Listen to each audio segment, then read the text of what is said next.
as it develops. Governor Kasich recently signed a bill that bans the sale and the use of these things right here, e-cigarettes, and this is specifically targeting kids. Dr. Wendy Anderson-Willis is here this morning from Nationwide Children's Hospital to talk a little bit about e-cigs and the dangers of them. Good morning. Good morning. Thanks for having me. What really is the point of these things? Are they better than regular cigarettes or just as bad? You know, it's great marketing to say that they're better, but there's no proof of that whatsoever. So what we believe is that we don't have the evidence yet. There's not been a lot of research. You haven't seen people use these for 20, 30 years to see what the effects will be. So we really just don't know. Okay. Now, what is it? It's actually liquid nicotine. Is that what it is? And it dissolves into a vapor? Absolutely, Sean. And what does nicotine do to your body? Nicotine has some very harmful effects that we've seen for many, many years. It's a very addictive substance.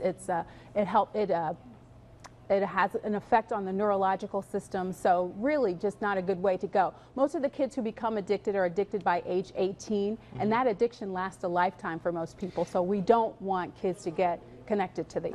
Does it have a different effect on kids as opposed to adults? No, pretty much the same. It's all the same. It is the same. How does nicotine differ from caffeine in the effect on your body? I've never been a smoker, so I don't understand what that craving is for nicotine.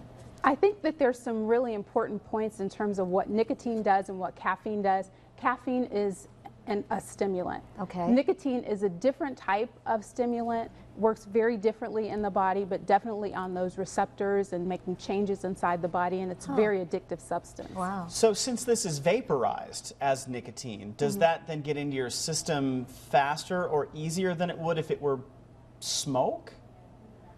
I think it's going to be difficult for us to tell. I don't know if there's. We don't have the research on that yet. All right. So where are they buying these? Where are kids getting these things? So a lot of kids are getting them from friends. You know, they're getting them from tobacco stores. You're supposed to be 18 to get them from a tobacco store, but sometimes they're getting them anyway. They're getting them from pharmacies. They're getting them from online. They're getting them, but mostly from friends. Wow. So, all right, they're out there. They're going to be out there. You just have to teach your kids what they are and how to avoid them. What do you say to your kids if they seem interested in these things?